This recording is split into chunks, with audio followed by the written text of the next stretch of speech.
Hi, welcome to Pauline Interviews. I'm really excited with our interview today because I'm interviewing Julia Ingram. She's a therapist, an author, spiritual explorer, and this is my third time interviewing her. She's got such fascinating things to talk about. So I'm going to start by asking her to tell us a little bit about her background. So Julia, you've had a very extensive background in the work you do. Could you please tell us a little bit about it? As a matter of fact, this is my 50th year in practice, so I have been a therapist a long, long time.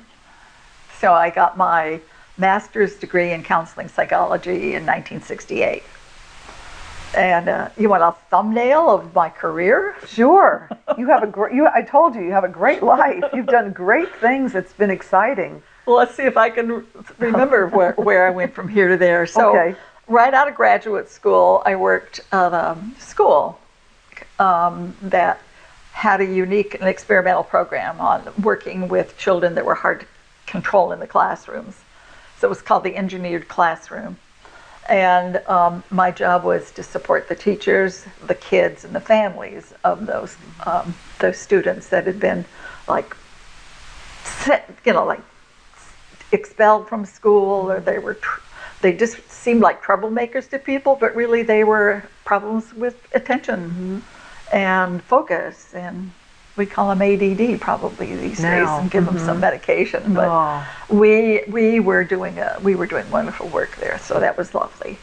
And then my ex-husband, my then husband, got into graduate school in Kansas, so we moved there. And so my next job was working at the Community Mental Health Center in Hays, Kansas, and that was a wonderful, wonderful job, because I got to work on the inpatient psychiatric unit. So I was really exposed early on to extreme mental illness and the use of medications or not.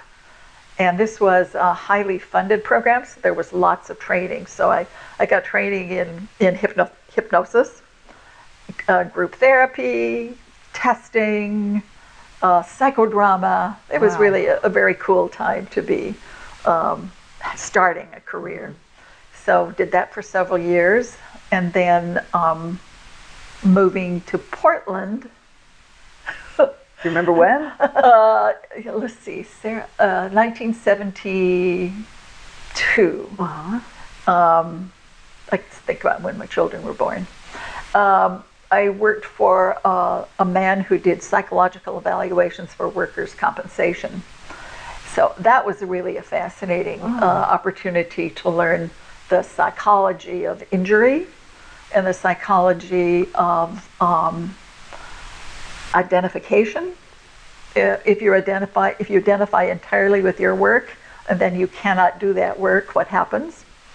So we did that for a few years, and then he passed away, and I created my own business. So for 10 years, I ran a private vocational rehabilitation clinic where we did evaluations of injured workers, and I had a staff of, 17 people by the time we were.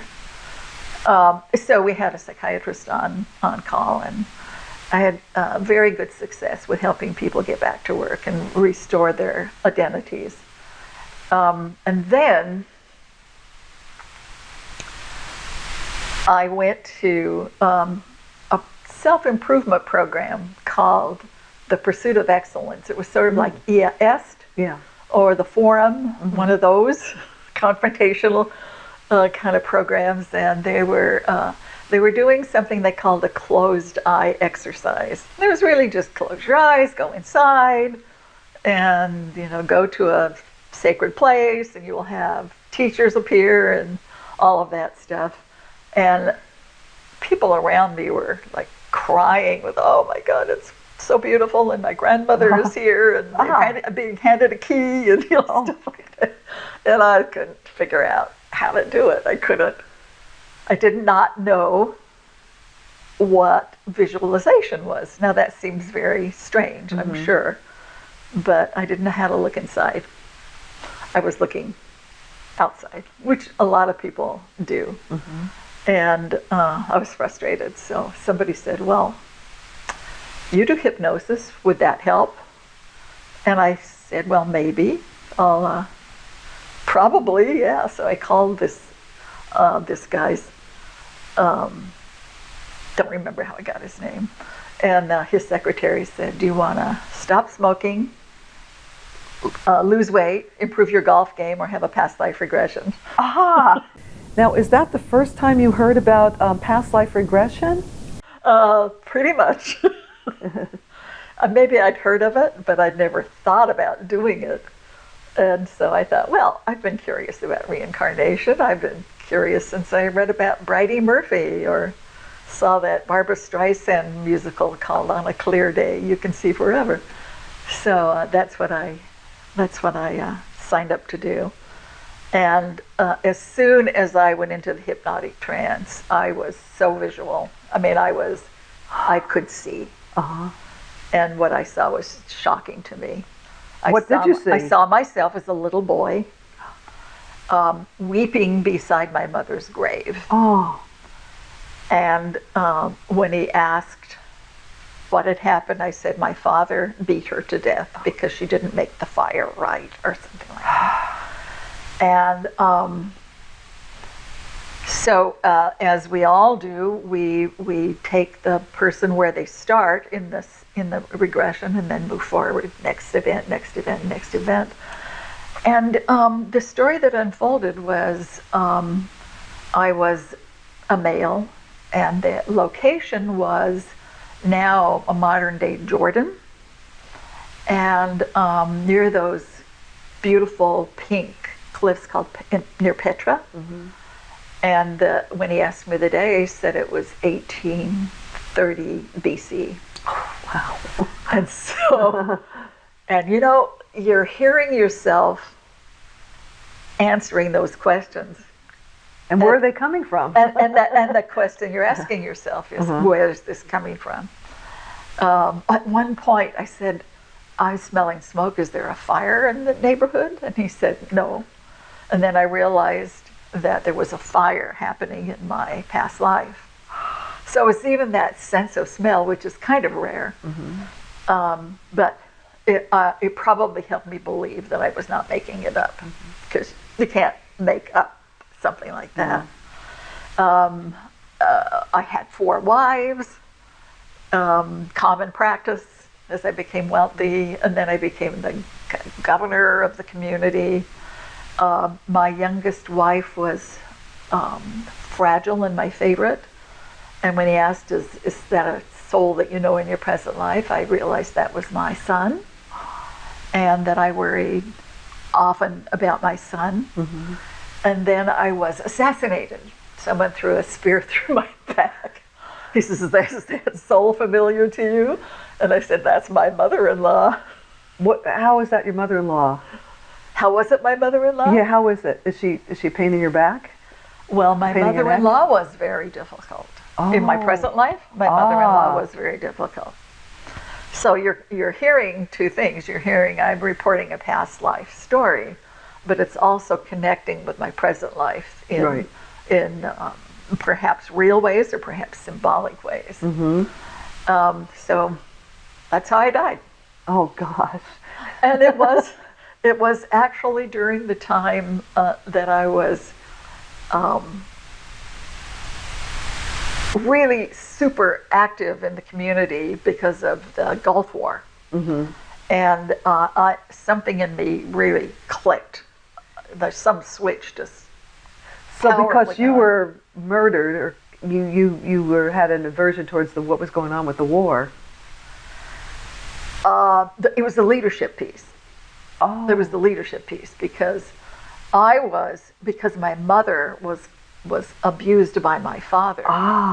Murdered really by my father. I was very, very kind to my wives and really fought very hard to have men treat the women better. That's the leadership piece.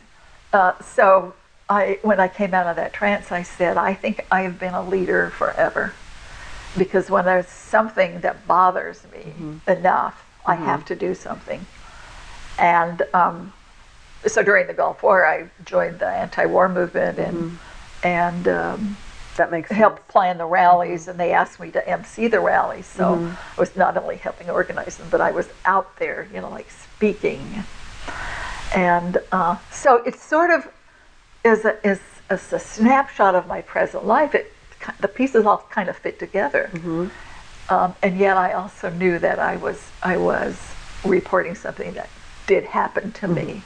There were some little details, like of gifts that I was given at the wedding. Was this the first time that you had First time ever. Oh my God! First it was so, regression. and it was so visual. You said you have a problem doing visualization. Yeah. So I thought, okay, I just didn't know that mind's eye vision is different from in front of the eye vision. So it was a non-issue after that, which pleased me, and it gave me a way to help other people who say, I can't visualize. We really all visualize. We just don't sometimes recognize how we visualize. So I was in sort of an altered state for about 3 days after that, and then I realized how amazing that experience was. And I called the guy up and I said, I want to teach me everything you know. And so this was fortuitous for you to fall into that. And that this changed the trajectory of my career. Absolutely, because I saw, it helped me understand my relationship with my son. It helped me understand my relationship with my mother-in-law. It helped me understand how important fighting for the underdog is for me, or to justice. So how many years was this after you started that you learned about past life regression therapy? Well, maybe 15 years. That's what I wanted to ask you is, you have such a varied background, and did it happen because you had opportunities to go from here to here, or did you actually do this? Did you have direction, or did you just kind of start out and I worked in this and then I had another opportunity came up and another opportunity, or did you plan this road ahead of you? Good question, Pauline. I don't have a 5-day plan. Let alone a 5-year plan. No, I just said yes. I just said yes when things interested me. So when you called me a spiritual explorer, that is true. I follow what fascinates me. So you focused on hypnotherapy from then on? Well, I had already included hypnosis as part of that's right. I mean, past my work. It was then that I started adding past life. So I'm grateful to my clients who let me practice on them in the beginning. Now, without using names or anything, or can you give us some examples of you've been a therapist for 50 years, so you've seen a lot. I sure have. And actually, I wanted to ask you, what prompted you to become a therapist? Was that like when I was growing up and I went to school and college? I went to college 3 times because I wasn't exactly sure where it was going to lead me. But did you know early on you wanted to be a therapist? There were probably signs of it. But my first career goal was opera. Oh, I was a musician. You sing, don't you? Oh, I forgot about that. Yeah. So my first degree was in music, and I actually went to Austria to study. And I remember that now. Thought that I was going to be a professional singer, but again, that wasn't what was fascinating to me. And so my first job after my bachelor's degree was teaching music. But what I liked about the music, teaching music, was the effect it had on kids. Not particularly that they learned how to sing or participate in a little operetta or play an instrument. It's that it helped kids who were marginalized. It helped kids who were had low self-esteem. It's kind of engaged kids who had special needs. So that was what fascinated me. So that was why it was so easy for me to say yes when I got this grant, really, a fellowship to get a master's in psychology. So that was that jump. Sounds like it all came together for you. But I was the family shrink, and I still am. And the oldest of 5 kids, so. We know why you just kind of fell into being a therapist, which is great. Yeah. And we see how you got into past lives, and we know you've written books, and we'll talk about them a little later. But who comes to see you without? I mean, no, we can't. This is private. We can't. We don't have to divulge names. But you could tell us who might come knock on your door or make an appointment.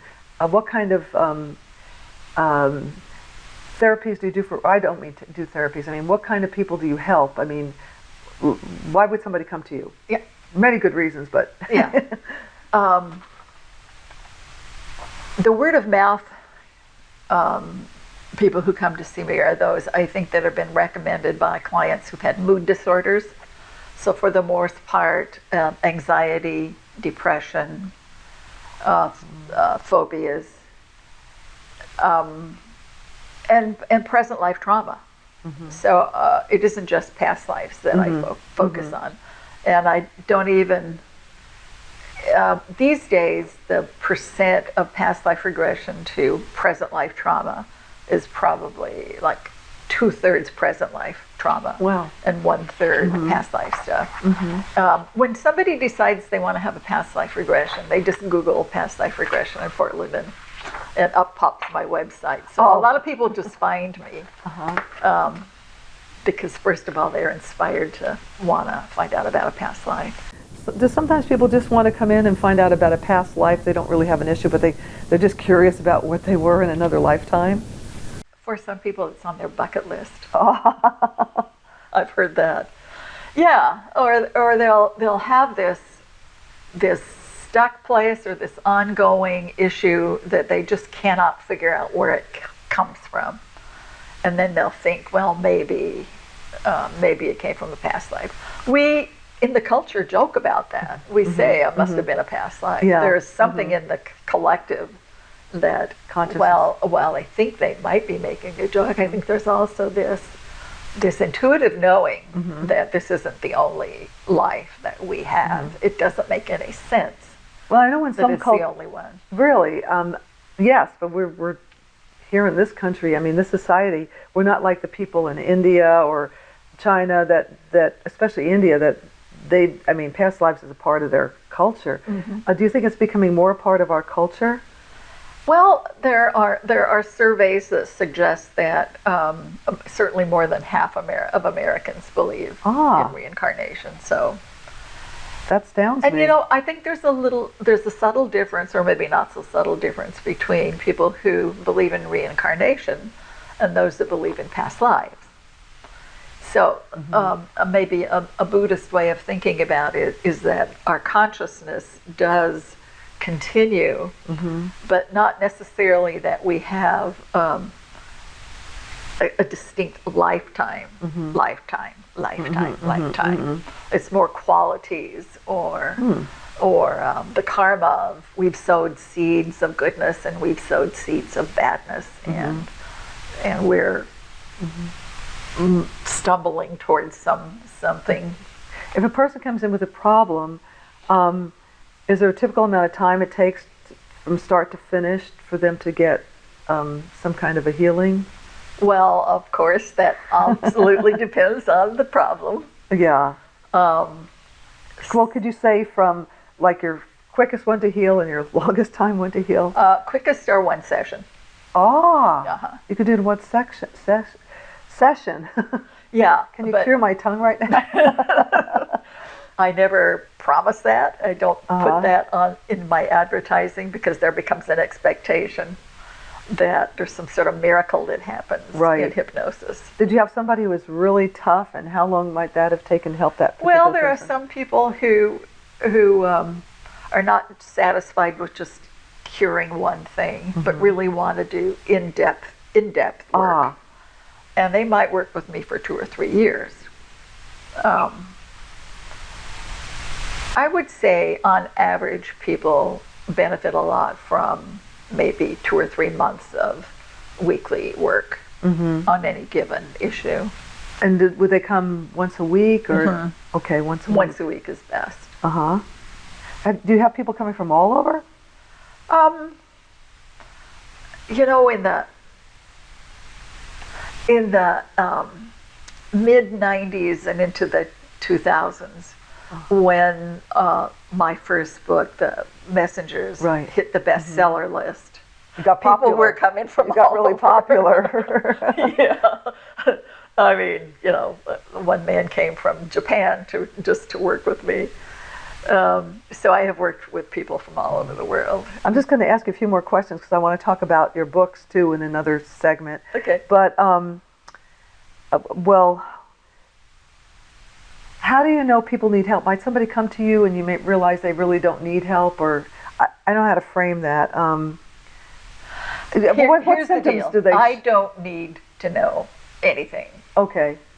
There's a great relief in that revelation from myself is that it's not my cleverness or my ability to diagnose. Do you see symptoms though? Of course. Uh-huh. Of course. And if you're asking, are there levels of illness? Absolutely. Yeah. Mm-hmm. But I've never worked from diagnosis. I work from what is scaring people and what are their assets. And By assets you mean? what have they got going for them? Yeah, not how much they can pay for it. No, I'm just teasing you. Oh. I'm just teasing. What do they have inside? Yeah, I understand that. Uh-huh. So it's not just about looking at the symptoms, it's also about where are they growing to. And I think that's my gift actually, is I can see the pain in people, but I can also see their potential. So Where they will get when they're. That must be very satisfying. Yeah. Although the work you do is very satisfying, it's got to be, how do you relieve your stress? Because if you have people coming in with all these problems, I know that when I see people hurting, sometimes it bothers me, and I try not to let it bother me. How do you get away from that negativity or that sadness or that maybe knowing that you can help? Professional detachment. Oh, okay, yeah. I do not take it home. Oh, good. I can't. No. But so going back to how do I know what to do when people come through my door, is that there's a mechanism within each person. I call it their own higher wisdom that knows what needs healing and that knows how to achieve that healing. So my job isn't to figure out how to heal them. My job is to help them access that inner wisdom. And they're really healing themselves. I mean, that's the definition of hypnosis anyway, is that you hypnotize yourself. You go into that place. And we'll mention that later, but you also have, a CD, and it says, help yourself overcome anxiety and fear through self-hypnosis, so people can actually do that and do it on their own. Yeah. Yeah. Most importantly, we're going to end this because people are watching this, and maybe some of them do want to receive some help from a therapist and a hypnotherapist, maybe even past life regression therapist. And how would they find a good therapist? Could you advise them on that? Well, are you talking about a good hypnotherapist or a good therapist in general? Maybe both. We'll do one and the other. Ask people. Word of mouth. Word of mouth. That's the best possible referral to me, is somebody who's worked with me and says to a friend, I think you might benefit from going to see Julia. If you just have to look, I mean, these days with insurance, people are often looking for who takes my insurance. Which is too bad. And I have avoided that by never taking insurance. But I know that's a reality for a lot of people. So if you're just kind of figuring it out from a list, you'd want to know what their background is. And I would never go to somebody who didn't have clinical training, either counseling psychology degree like mine, or a social worker or clinical psychologist, because there are a lot of people who learn hypnosis, and there's a place for this kind of training. It's minimal training. but you are taught to put somebody in a hypnotic trance, and then you're taught to give them certain prompts, and that's very useful for helping people to stop smoking, for habits and that kind of Habits, thing. yeah. But they are not therapists. Nothing deep rooted. So if you're going to do something deep rooted, yeah, if you really have a anxiety or depression, you'll want first of all to know that they've had a good training program, at least a master's degree and beyond. That makes sense. So how can people get a hold of you? Website, Okay. juliaingram.com. Okay. All right.